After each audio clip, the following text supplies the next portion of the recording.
مرنے کے بعد کوئی محبت ساتھ نہیں جاتی، کوئی دولت ساتھ نہیں جاتی، کسی کے کیے گئے وعدے اور اٹھائی گئی قسمیں ہمیں کوئی فائدہ نہیں دے سکتے۔ مرنے کے بعد ہم اکیلے، ہر طرح سے اکیلے، تو دنیا کے حوالے خود کو نہ کرو۔ اللہ رب العزت نے آپ کو دنیا کی ریالٹیز بتائی، وَمَا الْحَيَاةُ الدُّنْيَا إِلَّا مَتَاعُ الْغُرُورِ۔ میرے بندے، یہ دنیا کی زندگی دھوکے کے سوا کچھ نہیں ہے۔ جس نے بنائی وہ اسے دھوکا کہہ رہا ہے، تمہارے لیے بنائی اور تم اسی سے دل لگا بیٹھے۔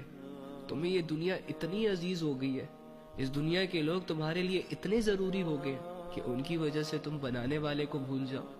بنانے والے کو تو ٹائم نہ دو، لیکن رات بھر دنیا کے لوگوں کے ساتھ مصروف رہو۔ آخرت کو لے کر کوئی پلاننگز نہ ہو ہمارے دل میں، لیکن دنیا کے معاملے میں مہینوں کی پلاننگز کو پہلے سے کر رکھا ہو۔ کتنی بڑی بے وقوفی کی بات ہے۔ آپ ایک مسلمان ہیں، مسلمان سب کچھ کر سکتا ہے لیکن کسی کو دھوکہ نہیں دے سکتا، اپنے آپ کو بھی دھوکہ نہیں دے سکتا۔ اور شیطان یہی چاہتا ہے کہ ساری عمر ایک انسان اپنے آپ کو بھی دھوکے میں رکھے اور دوسروں کو بھی دھوکہ دے، اور ان کی زندگیاں الجھنوں کے حوالے ہو جائیں، غیر ضروری چیزیں ان کی نظروں میں ضروری بن جائیں، اور یہ سارے لوگ مدہوش ہو کر، بے ہوش ہو کر اپنی چاہتوں کے پیچھے، اپنی محبتوں کے پیچھے، دولتوں کے پیچھے لگے رہے، اور اصل مقصد ان سے بھول جائے۔ اللہ کو راضی کرنا، عبادات کرنا، غیرت کرنا دین پر، دین کو نافذ کرنا پوری دنیا میں۔ تو آئیں اس بے حیائی کے خلاف ایک آواز اٹھاتے ہیں، آئیں لوگوں کو سمجھانا شروع کرتے ہیں، آئیں لوگوں کو اپنی پہچان کرواتے ہیں، اور اس کی شروعات خود سے کرنی ہے۔ اپنے آپ کو بتانا